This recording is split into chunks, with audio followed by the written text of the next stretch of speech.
Om Stapakaya Chandamasya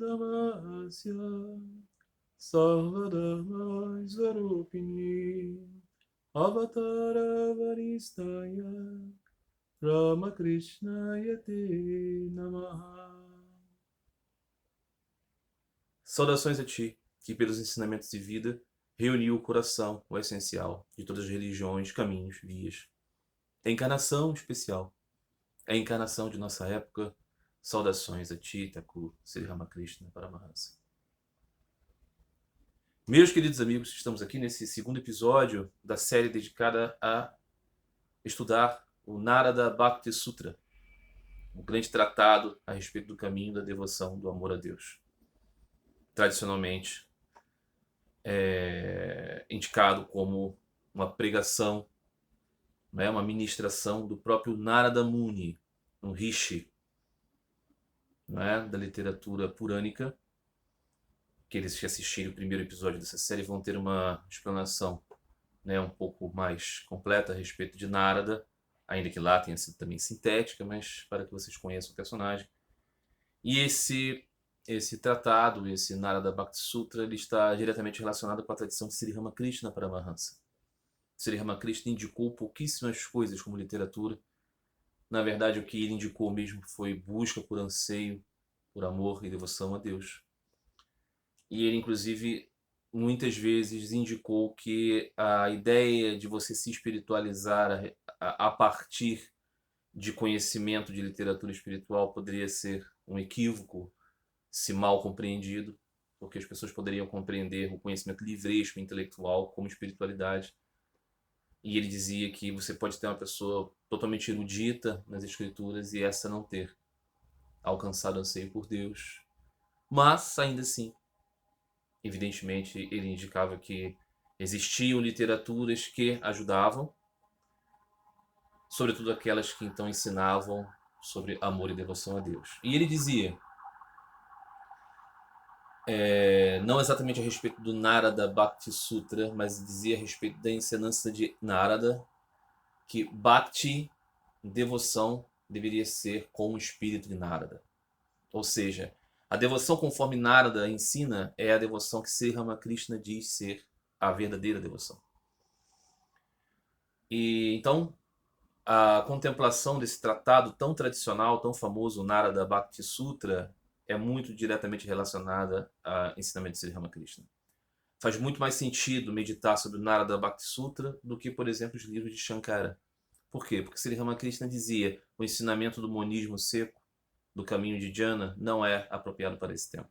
Mas dizia, apropriado para esse tempo é a devoção conforme Narada. Então, como eu me associo a Sri Ramakrishna, busco ser guiado nesta vida pelo seu ensinamento, eu procuro seguir as suas orientações nesse sentido e dar enfoque naquilo que ele disse ser bom para nós. Então hoje temos o primeiro sutra deste Narada Bhakti Sutra, que é assim bastante sintético. Alguém pode dizer, mas não poderíamos passar esse? Mas não.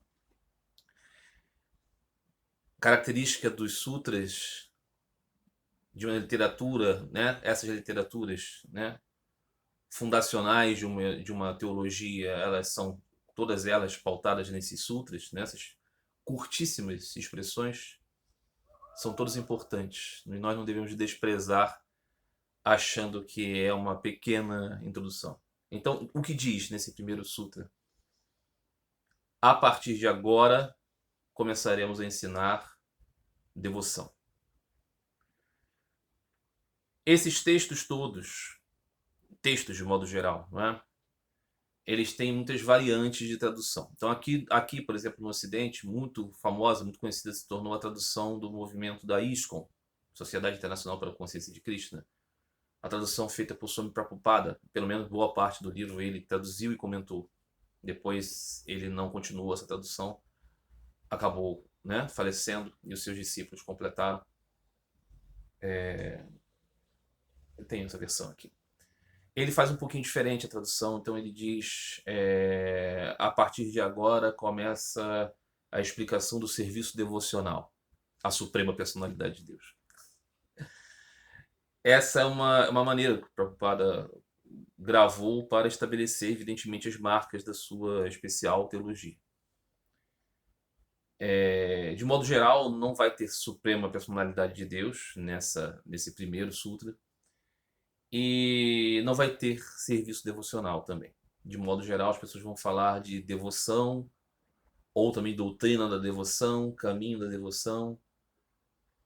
Mas a tradução de Prabhupada aqui não está errada. Você pode entender devoção como serviço devocional se você entender serviço a Deus como a expressão da sua devoção. E claro, Deus é a suprema personalidade, claro. Mas é porque Prabhupada estava querendo caracterizar aqui dogmaticamente seu estabelecimento, né? Muito preocupado com as interpretações monistas. Não é preciso aqui no Narada Bhakti Sutra. Tudo que não existe é a preocupação monista aqui. Então, eu vou escolher aqui essa definição. A partir de agora, começamos a explicar devoção. Esse a partir de agora explicava Swami Sivananda Sarasvati, um grande pregador do Vedanta, não é? Do século XX. Também muito universalista, muito prolífico, um extraordinário personagem. Nossa, o quão devo a Swami Sivananda por manter meu coração aquecido e mantido em Deus. Ele dizia, né, que esse agora começamos significava algo como a indicação do que são os sutras, ou seja, né, a guirlanda é esse fio com várias flores, né, vocês podem perceber aqui, né, adornando Thakur, mãe e Swamiji. E ele dizia que os sutras são isso, não é? Cada um deles são pequenas flores ou sementes de pedra numa japamala que não podem então ser compreendidas à parte, mas elas fazem, né, parte de um conjunto. Então, a partir de agora significa dizer que isto aqui é a jornada de um conhecimento. Um conhecimento do quê? Da busca pelo sumo-bono da vida. Não é? Então, a partir de agora significa dizer que outras etapas foram desenvolvidas. Disciplina corporal, purificação da mente, atividades, todas essas coisas, meditação, todas essas coisas foram passos anteriores deste. Agora, vamos para a parte mais maravilhosa, mais essencial, mais importante, mais decisiva, que é desenvolver a explicação sobre a devoção. E aí, devoção aqui, trazendo o ensinamento de Sri Ramakrishna, é que devemos compreender. Devoção não é, como muitas pessoas pensam, serviço religioso. Não em si. Não é ser aderente a uma religião externa. Não é? Não é ter práticas piedosas pura e simplesmente. Segundo o ensinamento de Sri Ramakrishna, Bhakti, devoção, é amor a Deus, anseio por Deus, apego por Deus. Sri Ramakrishna fazia uma separação muito grande disso. Dizia, as práticas religiosas são muito importantes, mas elas são karma yoga, atos que você faz com o objetivo de alcançar este amor. Discernimento, discriminação é muito importante, mas o objetivo dessa discriminação é fazer você alcançar amor e devoção a Deus. Amor e devoção a Deus não são essas coisas são passos para alcançar amor e devoção a Deus. Meditação na imagem sagrada, no nome, é, então, um caminho. Essa é a explicação de Sri Ramakrishna. Mas então você poderia dizer assim, então, nesse caso aqui, segundo o ensinamento de Sri Ramakrishna, a palavra de Prabhupada poderia estar errada, né? Serviço devocional ficaria um pouco... Não necessariamente. Porque Sri Ramakrishna está dizendo que o coração de tudo é o amor a Deus. A busca, o anseio por Deus. Então, se você aplicar a essas coisas esta ideia de tudo é voltado para alcançar anseio, para nisso obter a graça de Deus, que é que a gente possa amá-lo, nós podemos entender, então, todas essas coisas compostas. Então, é, quando pensamos aqui começa agora a explicação a respeito da devoção, nós podemos voltar atrás muito no tempo e tomar, por exemplo, a citação de uma escritura muito importante nesse caminho da devoção, que foi também muito inspiradora para Sri Ramakrishna. Sri Ramakrishna muitas vezes indicou nos seus ensinamentos uma referência clara a esta fonte, que é o Srimad Bhagavatam, a sabedoria do Senhor, não é? Grande Purana, o Mahapurana, aquele Purana que descreve as muitas encarnações de Deus, em especial a encarnação de Sri Krishna, nos seus cantos finais, nos seus volumes finais. Mas ela é sobre a ideia de que Deus participa do drama humano e explicar essa interação de Deus com as suas criaturas no universo adivino dele é a tarefa do Srimad Bhagavatam. E nisso todo o coração é devoção, com certeza. E nesse Srimad Bhagavatam, que foi, veja, não é? Vyasa é inspirado pelo próprio ensinamento de Narada Muni para conceber o Srimad Bhagavatam. Narada Muni diz a Vyasa que estava deprimido, porque não sabia se havia prestado todo o serviço a Deus. E Narada Muni diz: falta você focar a sua atenção em algo especificamente devocional. Especificamente sobre amor a Deus. Tudo mais é os contos, as grandes batalhas, os grandes épicos. É para despertar nas pessoas amor por Deus. Então, agora faça um tratado, escreva um tratado que descreva o amor a Deus. E o Srimad Bhagavatam nasce dessa descrição. Em uma, então, das muitas histórias maravilhosas das descidas de Deus ao universo fenomenal, neste mundo e em outros, nesta dimensão e em outras, é descrito lá no 7º canto, né? Canto é como é descrito os volumes do Srimad Bhagavatam, a história de Prahlada Maharaj, grande devoto de Deus, que na verdade faz parte da descrição da descida de Deus como Narasimha. Nara, pessoa, Sinha, leão. Deus desce no mundo de uma forma terrível. Um homem-leão.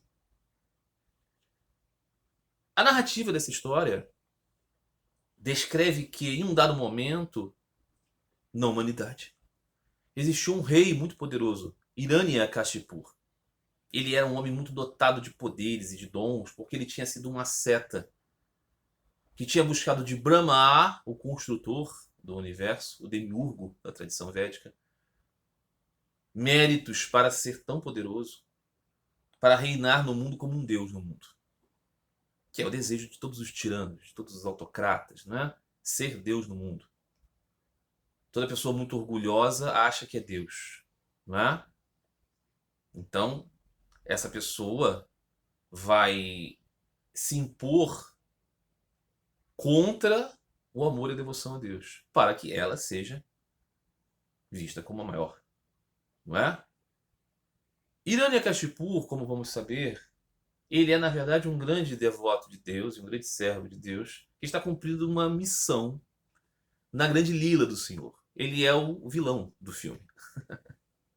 Nós conhecemos, né, as narrativas dos filmes. Você precisa ter um grande vilão numa história, né, de ação, onde você tem um mocinho, onde você tem um herói, não é? O vilão, ele pode ser mal visto na história, mas ele é fundamental. E essa é uma forma de explicar também como o jogo acontece, né? Muitas vezes não entendemos por qual razão uma pessoa tão malvada tem tanto poder e tanto carisma. É para despertar outras coisas boas. E aqui no caso, Hiranyakashipu, esse rei, esse tirano, esse autocrata que quer ser adorado como Deus e quer apagar a devoção a Deus no mundo, ele tem um filho, Prahlada. E Prahlada, veja você, é um grandíssimo devoto de Deus. Um grande devoto de Vishnu. Então aqui percebemos que vai haver um conflito. E o conflito acontece. Porque Hiranyakashipu ama o seu filho e não quer destruir o filho. Mas o filho se opõe a ele tão ostensivamente e o desmoraliza o autocrata de tantas maneiras, ensinando para as pessoas o amor a Deus, que Hiranyakashipu chega a um momento de embate com seu filho, Prahlada. E diz a ele: você está dominado por essas coisas que te ensinaram ao longo do tempo a respeito de Deus. Isso não existe. Que existe o poder de um grande homem. Então, e bom dizer, né, Hiranyakashipu tinha conseguido, através de seu tratado com Brahma, uma série de prerrogativas de poder. Ele não podia ser morto de dia nem de noite, ele não podia ser morto dentro de casa ou fora de casa, ele não podia ser morto deitado nem em pé, ele não podia ser morto por armas nem pela mão humana, ele não podia ser morto do dia e da noite, acho que eu já disse. Uma série de coisas assim.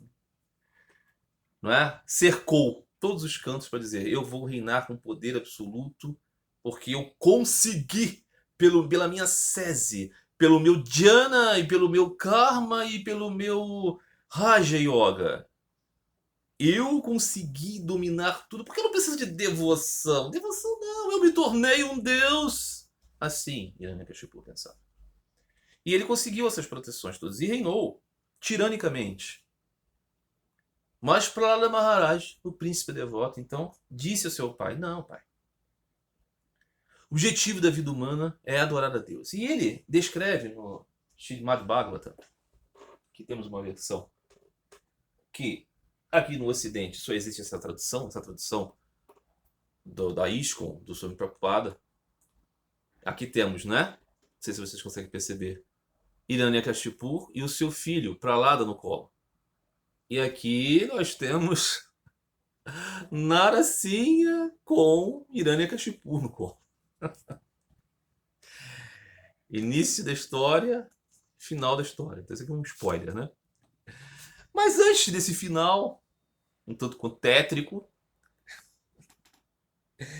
o nosso amado Prahlada, exemplo da devoção, Sri Ramakrishna dizia: quer saber como é a devoção? Narada, Dhruva e Prahlada. Sri Ramakrishna. Sri Ramakrishna ensinou quais são os modelos. Então, ler isso aqui não é: você está fugindo do caminho de Sri Ramakrishna. Não, estou mergulhado no ensinamento de Sri Ramakrishna. Ok?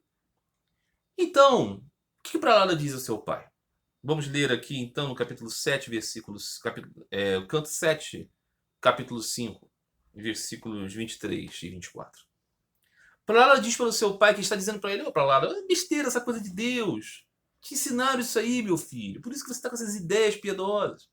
E Prahlada diz a ele: ouvir e cantar a respeito do santo nome, da forma, das qualidades, da parafernália e dos passatempos do Senhor Vishnu, que são todos transcendentais, lembrar-se dele, servir aos pés de lótus do Senhor, oferecer ao Senhor respeitosa adoração com 16 classes de artigos, oferecer oração ao Senhor, tornar-se seu servo, considerar o Senhor o melhor amigo de todos e entregar-lhe tudo, em outras palavras, servi-lo com corpo, mente e palavras. Esses 9 processos são aceitos como serviço devocional puro. Ou aqui como devoção pura. Alguém que dedicou a vida a servir a Deus através desses 9 métodos deve ser considerada a pessoa mais erudita, pois adquiriu conhecimento completo. Adquiriu o conhecimento completo a partir desses atos. Veja aqui a conciliação, meus amigos. Através de atos, karma, alcançou discernimento, jhana, completos. Qual é o coração de todos esses atos que levam ao discernimento perfeito? Amor e devoção a Deus. não é verdade? O que está sendo dito aqui? Não é? Nesses atos do serviço devocional completo, como descreve Prabhupada, ou como aqui escolhemos a tradução, explicar devoção. Prahlada está nos dizendo, primeira característica, ouvir sobre Deus. Cada semana aqui leio o Sri Ramakrishna Katarita, o néctar das palavras de Sri Ramakrishna. Qual é o tema do Katarita de Ramakrishna? Amor e devoção a Deus. Tem algum outro? Não. Não tem nenhum outro tema. O tema é amor e devoção a Deus, como conseguir, como manter, como viver no mundo tendo amor e devoção a Deus. Então, nisso nós ouvimos sobre Deus, seus nomes, suas glórias, seus passatempos. Não é? Então, essa é uma parte. Segundo, não é? De 9, cantar. Kirtana. Cantar os nomes e as glórias de Deus. Por quê?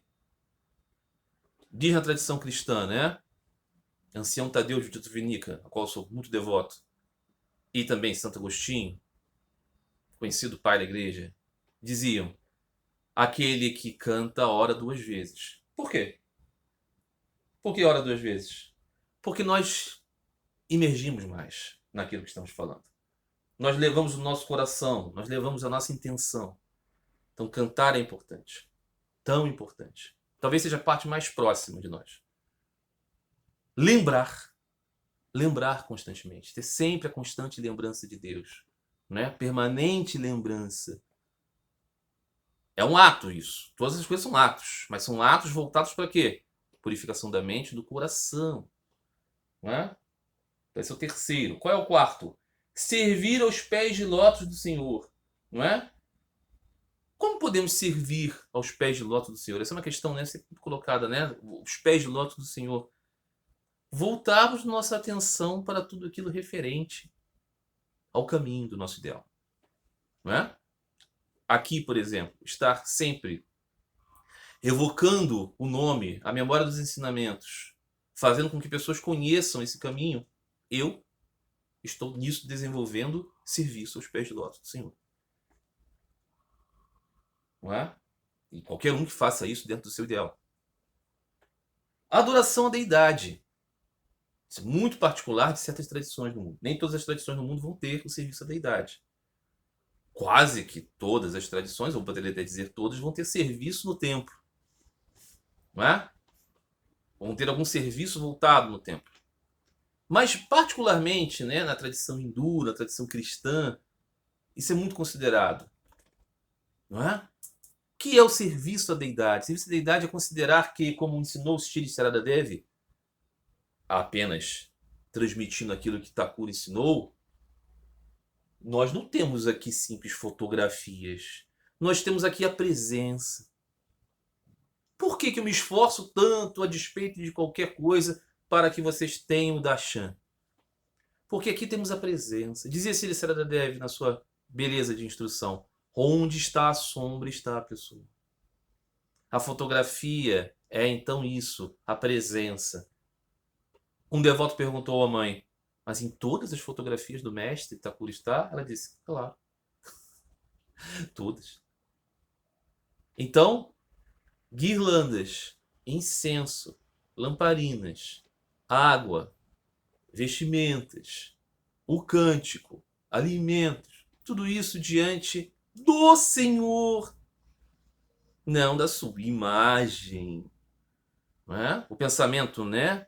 O pensamento do caminho do discernimento vai dizer assim: não nada disso existe, tudo isso é maia, mas é apenas para treinar a sua mente. Você treina a sua mente dizendo que é uma mentirinha que você está fazendo? Não. É apenas quando você crê que verdadeiramente você está com o Senhor através da imagem que você pode purificar a sua mente. Né? Então, por exemplo, né, devoção à deidade, ao Murti, como Deus presente ali, Sri Ramakrishna disse: não fale imagens de madeira, fale imagens do Espírito. Esse ensinamento de Sri Ramakrishna. Ok? Não é compatível com a Advaita Vedanta. Desculpe, não é. Ah, mas os advaitins têm também imagens. Mas tudo para eles não é nada de real, é tudo ilusão. A doutrina de Sri Ramakrishna não é a doutrina da ilusão. Ok? Então tem oração, um dos passos, né? Um desses passos dos 9 elementos que Prahlada está dizendo. Oração. Por quê? Porque eu estou me comunicando com um ser. Eu estou me comunicando com vocês aqui. Eu não estou fazendo esse vídeo aqui imaginando que ninguém vai ver. Ao menos uma pessoa vai ver. E a ela eu estou me dedicando de todo o coração aqui para comunicar uma mensagem. Então eu estou orando a Deus, crendo que existe Deus que me ouve. Não é? Execução de ordens. Olha como é difícil entender essa execução de ordens. Como assim executar ordens? Que aqui é estar estabelecido como servo do Senhor. É ouvir os ensinamentos e tentar praticá-los. E às vezes é muito difícil, porque vai contra o que a gente quer fazer. Né? A gente quer fazer um monte de coisas. São Paulo disse isso, né? Eu sei as coisas certas, mas a minha natureza quer fazer outras coisas. Então, essa luta é o ato de estabelecer-se como servo do Senhor. Mas nós somos muito fracos e pequeninos. Então nós também precisamos da ajuda do Senhor como nosso amigo. Né? O Senhor Jesus é o amigo do homem. Né? Sri Krishna diz para Arjuna: conto essas coisas para você porque você é meu amigo muito querido. Então estabelecer-se como servo e ao mesmo tempo ter o Senhor como seu amigo. Né? Veja que isso é discernimento. E o fundamental de tudo: entrega completa. Completa rendição. Ou seja, servir a Deus, né, com o meu corpo, com a minha palavra, com a minha mente, com as minhas posses. Sri Ramakrishna ensina isso concretamente. O que é devoção a Deus? Entrega completa. Então, este é o caminho da devoção. Aqui, Prahlada Maharaj mastigou para nós, né? O processo. Então você vai perceber que adoração litúrgica, oração, meditação, cânticos, disposição mental, disposição de movimento na vida, inclinação para a orientação da mente. Tudo isso é devoção, caminho devocional. É claro que no Narada Bhakti Sutra nós vamos, né, estender, esmiuçando cada um desses elementos. E muito mais ao longo desses capítulos. Então, aqui, né, agora começamos a explicar o caminho da devoção. Agora começamos a explicar o caminho do mergulho completo na busca por amor a Deus. Este é o ensinamento central de Sri Ramakrishna Paramahansa. E eu espero que com essa compreensão possamos estudar esse Narada Bhakti Sutras e levar, não é, esse signo para todo o restante das coisas que façamos nessa vida. É isso, meus amigos. Até a próxima semana, quando, se Deus permitir, vamos ter mais um episódio desta série, que eu espero de todo o coração que seja útil para vocês. Um grande abraço, fiquem todos em paz, fiquem todos com Deus.